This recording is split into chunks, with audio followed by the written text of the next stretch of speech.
Design is super important in gaming. Everything from the look and function of a console to the feel of a controller in your hand. Even the user interface, graphics and sound. But here's the thing.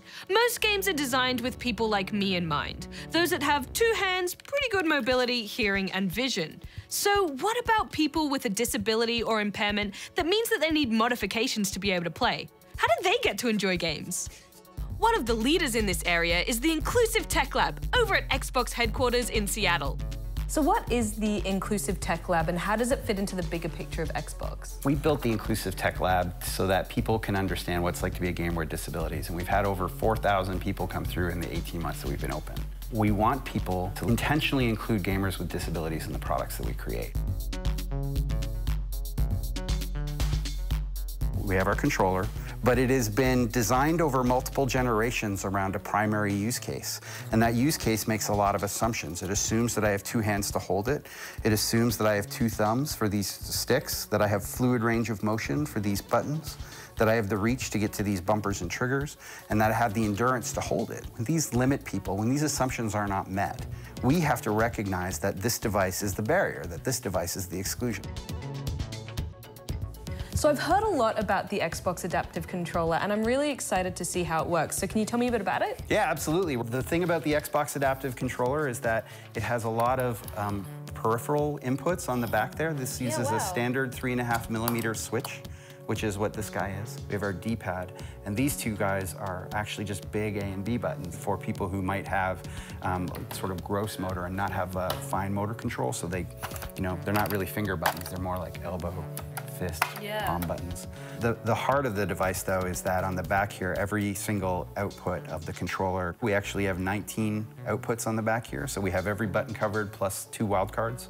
And so can you map those to anything? Yeah, right. You can remap anything on here to anything.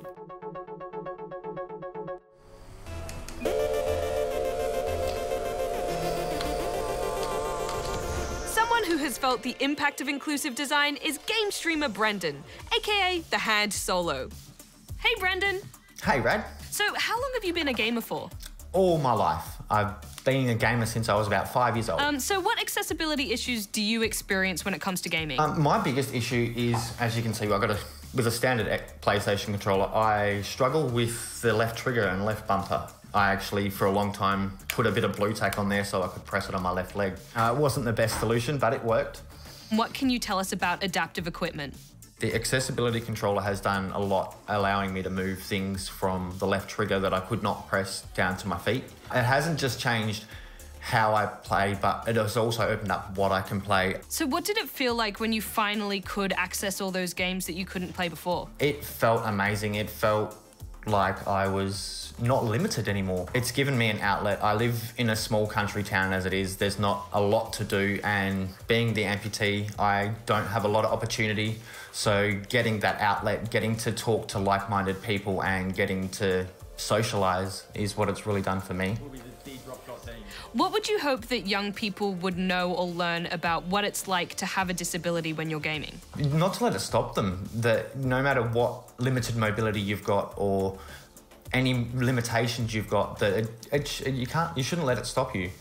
It's great to see the gaming industry moving more and more towards inclusive design. Specialized departments like Xbox's Inclusive Tech Lab and developers including more settings geared towards accessibility means that more people can play games. And I, for one, think that the more people playing games, the better.